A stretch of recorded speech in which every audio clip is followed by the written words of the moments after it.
everyone, it is Andrea and today I'm coming at you with my top 5 and an honorable mention games of the current.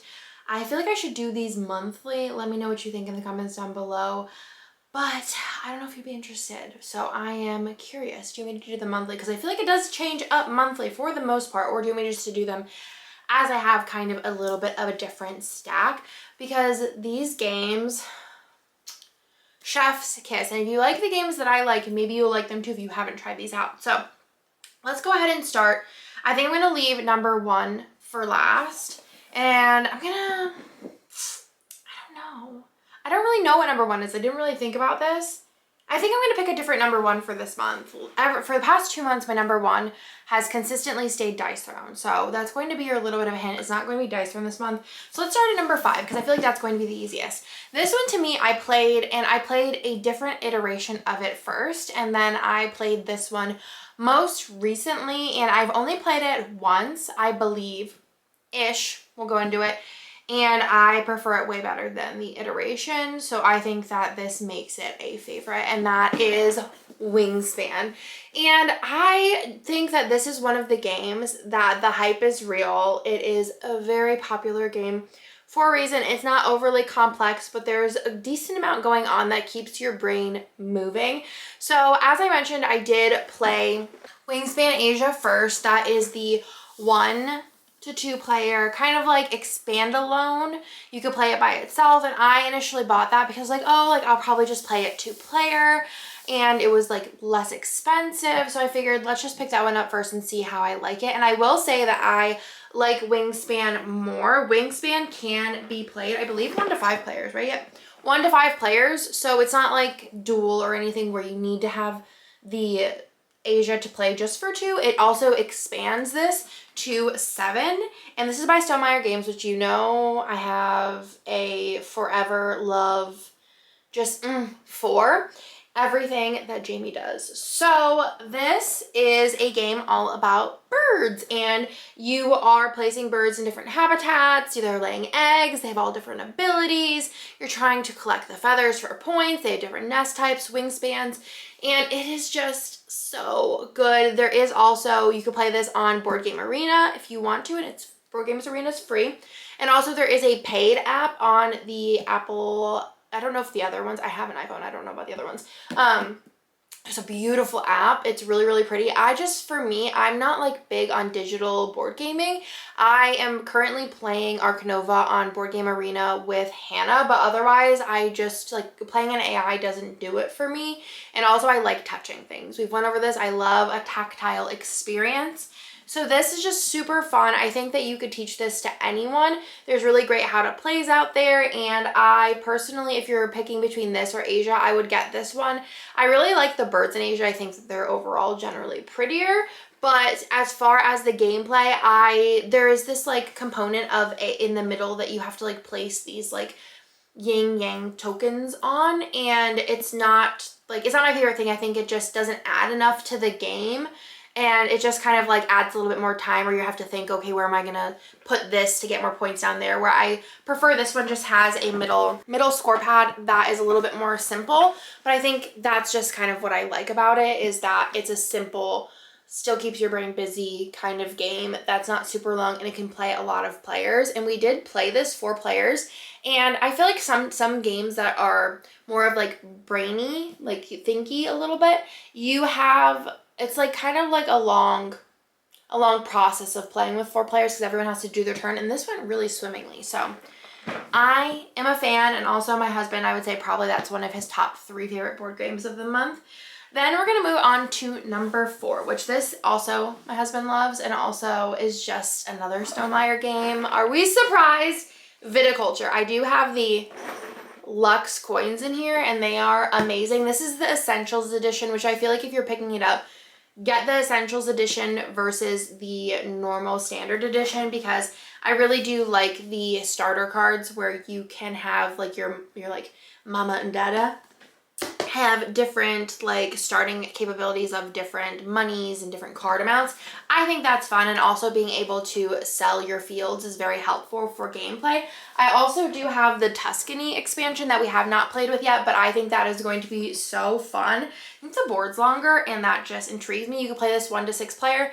I have not played it 1 player, and we have only played it up to 4. And this one, it does take a little bit longer, but I think it's so fun because it's worker placement. You're making wine, and I don't even drink at all. And I just think it's such a fun process because I feel like most Stonemaier games, there's so many different things that you could be going for. Like you could be going for the birds, you could be going for the most eggs, and then you could be going for the biggest birds, and you could be going for like the middle, like what are they called? Goals. This one you could be kind of going for all different types of wines, and like you could be trying to build up your different buildings, and I just think it's so fun to have options. There's a lot of different cards in this as well. And I really love the colors of the components, like the meeples and the little like blocks and buildings you use. I think that they're really pretty because they're all like wine colored, berry colored. And I think that that is so aesthetically pleasing.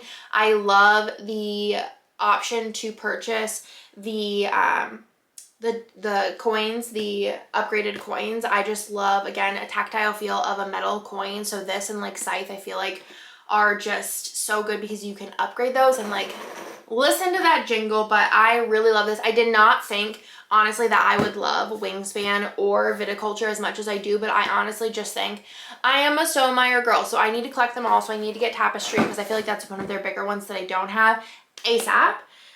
We're gonna go with number 3, and for number 3, it's really hard. Okay. For number 3, I am going to say Dice Throne. And this is a struggle. This is a struggle for me to say this number 3. I'm going to say she's tied for 2 because Dice Throne is my favorite game. I'm like over here going to cry over Dice Throne. I just love Dice Throne so much. And I really want to get the adventure game because I feel like I'm going to want to play it every day because I just want more. I want more. I love the like Yahtzee-esque feel of this. I don't even like Yahtzee. That's the thing. I love dice. I love rolling dice. I'm getting chills. I love everything about Dice Throne. And this is just the newest one that I got. Someone on Instagram suggested Gunslinger, and I do quite like Gunslinger. I think it's really fun that their defense is you both roll a die, and whoever has the highest die, like it's, I don't know, I think that's fun for Gunslinger. And it actually says that the samurai complexity is 3, which is interesting. I feel like most of them are 2, but I don't really think like Kane played a samurai, and it wasn't, I obviously knew what he was doing. It wasn't that complicated, but I just love Dice Throne. We're actually going to be doing, I don't know if it's going to be up whenever this is up or it's coming up soon. We're going to be doing a Dice Throne giveaway. I'm going to be giving away a copy of the Marvel, which is my favorite. I love playing as Scarlet Witch. She's my girl. She's my OG. But I'm going to be giving away a brand new copy of that because I just love Dice Throne so much. And I think this is always going to be in my top 5. It's just going to be like what version of the game is going to be in my top 5. So right now I'm really loving this one because I just got it. So this is by Roxley and the OP games, I believe.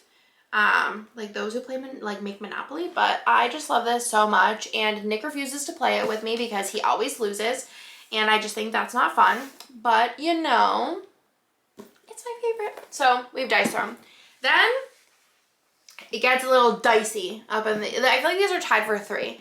And I'm just picking the number 1 because it's what I'm most excited to play. That's like, I think that what this is going with. I love all of these games almost equally besides Dice Throne. I think like I love Dice Throne the most. But the way that I'm rating these today, at least, is how excited I am to play them.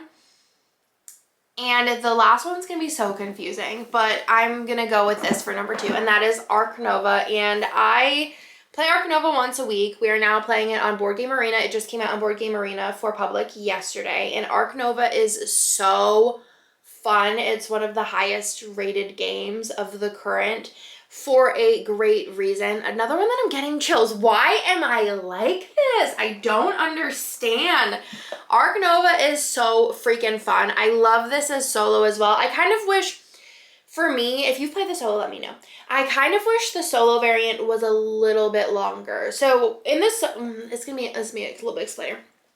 In the solo variant, normally you start at 0 appeal.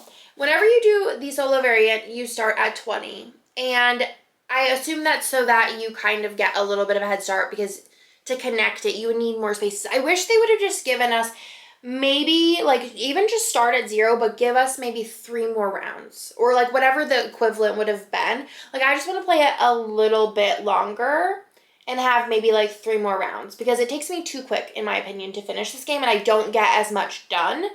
I'm going to replay it solo a couple more times before I give it like a full review solo, and maybe I'll even do like a playthrough on this channel if you guys want to see it. But I love Ark Nova solo. As far as like, you don't have to play as an AI, which I think is the huge thing. Like if you know any solo games where you don't have to play as an AI, or the AI is really like simple, like if you've played Park solo, I love that one solo. I should do a games I love solo. And I also really love Tiny Towns solo. That's a good one. So also love Ark Nova solo. It's very fun. But like I said, if you want to try this out, you can play it on Board Game Arena. And I think that's a great way to try it out. I do think it's easier to play it in person though, because the Board Game Arena, you look at it and you're like, oh jeez, there's a lot of things going on. But this game is just everything. For a while before I played it, Hannah like talked about it every day. And I'm not gonna lie, I was getting a little annoyed. I was like, okay, we get it. And even after I played it one time, I was like, Hannah, can you just shut up? Like, all you do is talk about Ark, like, literally day and night. All she does is, I say a game, she'd be like, yeah, but, like, Ark Nova. And I was like, girl, it's not that, it's not, like, it can't be. But it is. It's so good. We play it every single week now. And like I said, we're going to have, like, a game going all day long. Like, if she's awake, it's her turn. So she better go soon or I'm going to be like, girl, move. We were playing it. We were up at girls' night till 12:30 last night. And we were playing it on our phones when she got home till like 2 because Lila wasn't going to sleep. So I was like, might as well just play more Ark Nova. But basically in this game, you are laying tiles. It says tile placement. I don't really think this is a tile placement game. It's really not. The tile placement is like this in the game versus everything else. Like it's a barely mechanic for me. I'm a tile placement girl, barely a mechanic, but it's there. In case you like the tactile feel of placing a tile, it's there. So you're laying down enclosures to fill them with animals which have points and their own conditions, abilities, things that they do.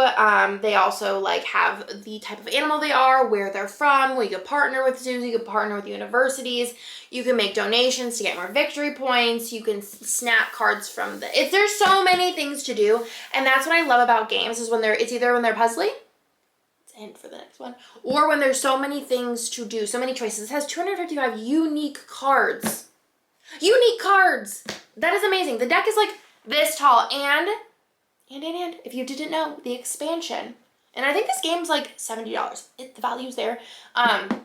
The expansion for this just went up for pre-order, and you could bet your bottom dollar that Hannah went on. She was little ninja fingers and got 2 copies, and we also got the two map expansions. This is one game that we both own. There's not many games that we both own. They have to be really good for us to both own them. And this, she bought, and then I bought. I needed it. I needed to be in my life. The other one that I'm considering buying, that I think it's whenever I like a game for 2 players is when I will buy it, is Obsession. I feel like Obsession's better for 2 than it is for 4. But anyways, the expansion, I'm getting chills. It looks so good. There's more cards. There's more ways to get through the cards. There's going to be upgraded type like action cards. So freaking good. So excited. And I love her. Not mad to play her every week. And this one is just random. And it's just, and like I said, this is in my order of excited to play the game. And this one I have been like addicted to. And the reason I have been addicted to it is because I lose every time besides last night. And I have lost to Nick, I think like 4 times. So we played this game. We first played it on game night, which is probably a mistake. It wasn't a girls' night, it was game night, which girls' night is a game night, but that's besides the point. Game night is whenever we play me, Hannah's husband, Chris, my husband, Nick, all 4 of us, and then sometimes we have guest gamers, play games together. And we brought this to the table. I was the only person who had watched how to play, I think. And we were all lost. We were like, wait, really? Like, and even like me playing it, usually I'm the rule explainer. I am the rule interpreter. I am the rule researcher. I am the how to play master, as far as like, I'm the teacher. That is basically my job. I take the information and I teach the information. So normally what we do is we take a game, I learn it, we play it at girls' night, so me and Hannah can learn it, and then we play it at game night. This one we just took to the table because we were like, it's Azul. It's Azul. How hard could it be? But this was so confusing. So very confusing. Especially, I think, putting the title of Azul on this it's not Azul. It's like, it is Azul, but it's not Azul. If you like Azul, this is not Azul, but it's Azul. It's very confusing, but if you've played it, you understand what I'm saying. This is Azul Queen's Garden. We were very confused, but then I played it 2-player. I think I like it better 2-player. 2, 3-player, 4-player is kind of like scatterbrained, a lot of things going on. I don't think you have enough opportunity to think or plan anything out. I think I like it best at 2. 3 was good last night we played it, and that's when I beat everyone. I was so excited. But I'm still excited to play it with just Nick or just Hannah and see like if I win again. But I lost bad all the time. So I think that's really fun is when I lose, because then I'm like, I want to win. So then I want to play it all the time. So Azul Queen's Garden is like Azul, but not at all like Azul. So Azul is, in my opinion, very, very simple, which is where I wanted to bring in the honorable mention of Azul Mini, which we're going to talk about Azul Mini in a second. But Azul Mini is just basically a really, really, really, really tiny version of Azul. I don't have any full copies like Azul period or Azul Chocolatier, Master Chocolatier. I don't have either of those. I probably will get one eventually because I already ordered some at Pavilion because it looks fun. But Azul, I would suggest getting the mini version of Azul. I think that it's great for travel. And also I love the little divots that hold the tiles in place. I kind of wish all of them, not this one necessarily because it wouldn't make sense, but the regular Azul, I wish they had the same little plastic overlays. I love this for travel. I love this because of that feature. It is just a little bit tiny. Like I feel like if my in-laws were playing this, I don't necessarily think they would like how small it is, but I think this is something that my in-laws could play and be kind of into. It's a very simple game, but it's puzzly and it keeps you entertained. I played this like 14 times this month because Kane was so into it, and I actually really like playing it with the blank.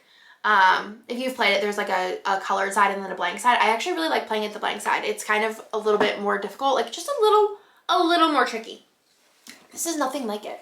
Nothing like it at all. It is, I love the colors. I love the aesthetic. The only thing is I wish there wasn't 2 purples because I feel like there was plenty of other colors. They could have did a pink and that would have been really pretty. But 2 purples, I feel like if you are like a little like slightly like can't see, or like the color situations are a little off, I feel like those purples are going to be very close, especially in the printed version. I'm like, is that a light? Is that a dark purple? I don't even really know. So that's the only thing I wish was different about this game, but this game is so fun. It's very puzzly. It's definitely harder than Azul ×2, I would say. And basically you are trying to build a garden for the queen. And I think this is just so fun. You have to collect tiles from the center like Azul, but to place the tiles, then you have to pay like the cost of the tiles worth. So like for example, and I love what they did with the tiles, like the tree cost 1, and then there's the bird has 2 wings, so it costs 2. The butterfly has 3 butterflies on it, it costs 3. So for example, if you had this blue butterfly and it has the 3 on it, you either have to pay with it with that butterfly plus 2 more butterflies, so 3 butterflies total to place that 1 butterfly, or you have to pay with 3 light blues. So I really, really love that. They can't be the same tile either, which I think is tricky. And then you have like joker tiles. You can build out your garden with more garden tiles. And this is so fun and I love it. It's by Next Move Games. And this one, if you love puzzly tile placement games, this one's it. And I cannot wait to try Summer Pavilion. And the funny thing is like I had this on my wish list, took it off my wish list because I just heard so many bad reviews of people being like, I don't like this. It's not like Azul. I like it because it's not like Azul, but I do still like Azul. So if you want to get this and you just read that, like, it's like not good, it's good. And if you like things that are a little bit more complicated than Azul, this one's going to be for you. That, my friends, is everything. This was a long-winded video, but I just get so excited about talking about board games again. Azul Mini, I would get this and maybe get the chocolate version if you want a bigger one, but Azul Mini, I wish there was Azul Mini chocolate because I think that would be really, really cute. But this was like $17 and this was worth it. I've already played it like a bazillion times. And again, perfect for travel. You could take it outside of this box too, but that's my top 5 favorite board games of right now. Let me know your favorite game in the comments down below, or if we share any favorites, or if you have any recommendations for me based on my favorites, I'd love to know. But I hope you like this video and I will talk to you all in the next one.